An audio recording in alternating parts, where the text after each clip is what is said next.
In Jeddah, according to a Saudi Arabian official, an oil storage facility was attacked. The fire and smoke lit up the sky as fans were making their way to a sports event. This is the view from the Hyatt House Hotel where I'm staying, and this Aramco facility must be probably no more than 10 kilometres from here.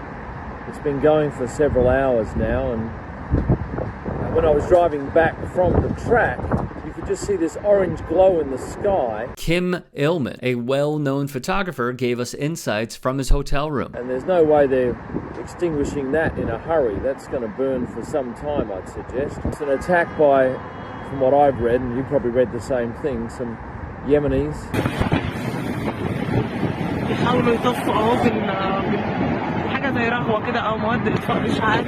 Here was video taken from the ground in the city.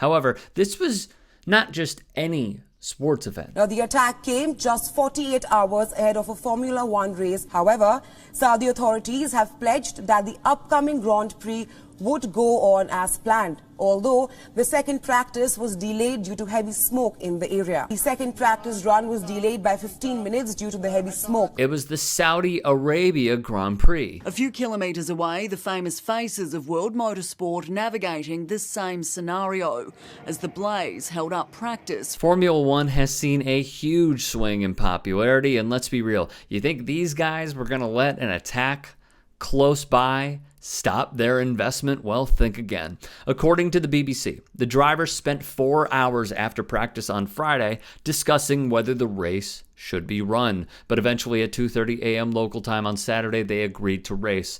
BBC Sport learned that a significant number of drivers had concerns about the safety of the event following the attack. Eventually, they were convinced to go ahead and race after being given further information by bosses. Part of this information involved the possible consequences of not racing, such as how easily teams and drivers would be able to leave the country if the race did not happen. On Sunday, Lewis Hamilton, along with many other drivers, expressed their concern. The successful Brit even went on the record saying, "I am just looking forward to getting out."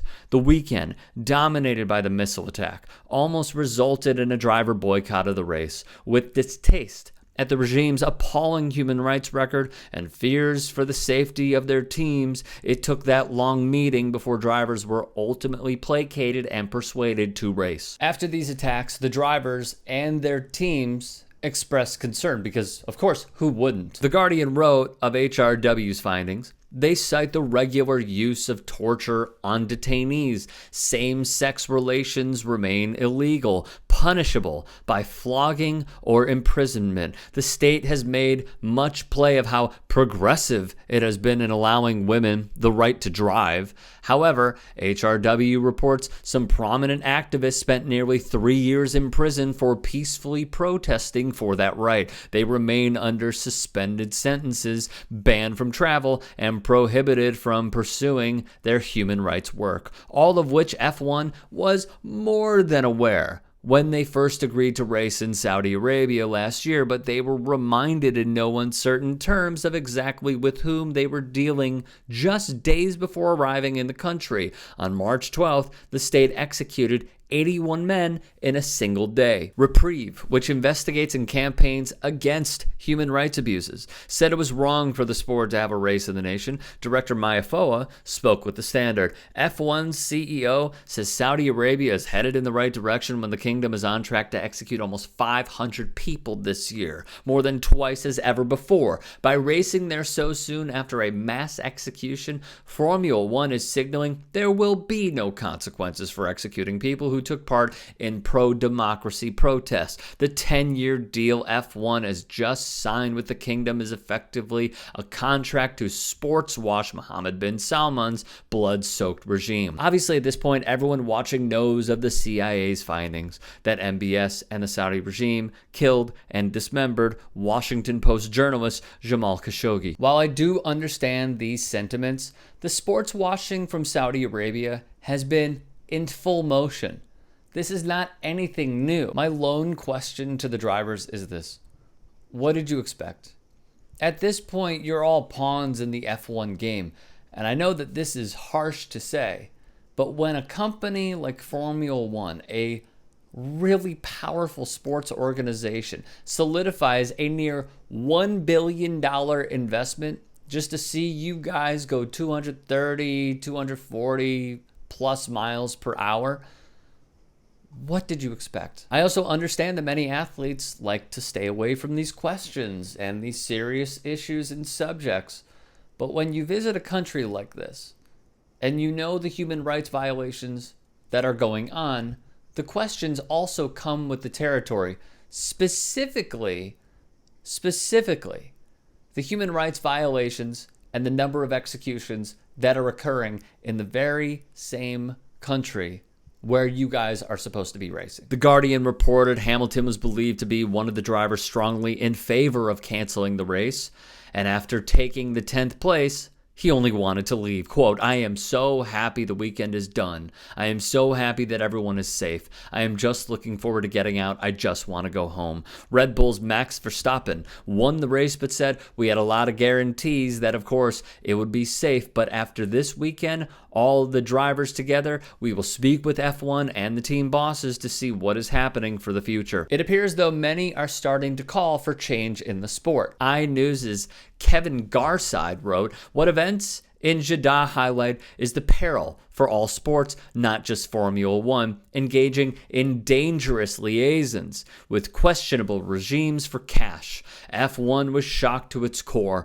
Once the nature of the attack was understood, the drivers wanted no further part of the action. It is clear the drivers do not enjoy being asked to account for F1's presence in the Middle East. The fate of 14-year-old boys on death row should not be Hamilton's to resolve." Hamilton said the events leading up to qualifying had no bearing on the outcome. As a professional, he has to shut that stuff out when he is in the car. But out of it, he was clearly agitated and uncomfortable at being asked to race here. Good luck getting him and others to commit again to this degree of stress and peril. For that is what it was, and all in the name of sport. And here's another thing. There is large interest because of the ascension in popularity of this sport for many host cities to say, "We'll take you on.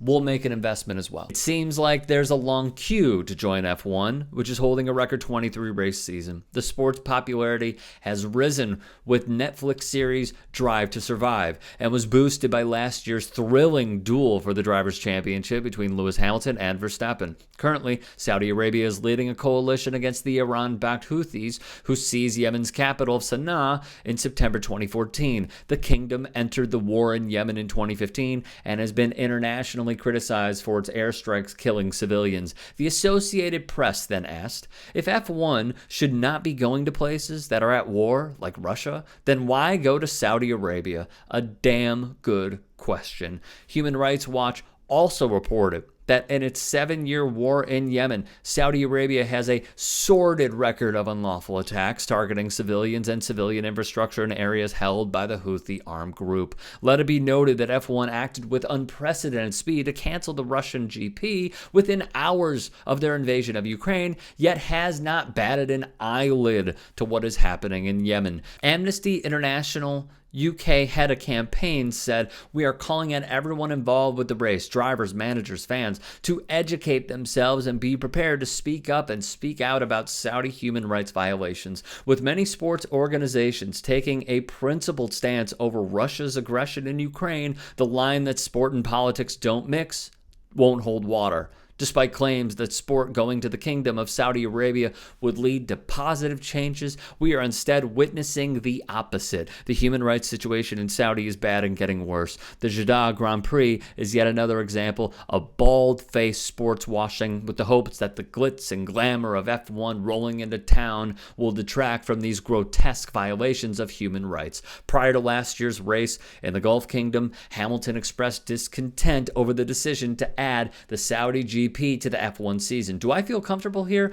I wouldn't say I do, Hamilton admitted during a presser prior to the race. But it's not my choice to be here. The sport has taken the choice to be here. F1's repeated refrain when called to answer such criticism is that they believe they can affect positive change in the countries they visit. Nelson Mandela held the opposite opinion in believing how important the sporting boycott was in helping end apartheid in South Africa. Worse still, there is no evidence any change ever occurs. The real danger with sports washing is that it normalizes regimes over time. The fuss dies down as people come to accept the event, but business as usual continues in the background. This is the deal F1 has done.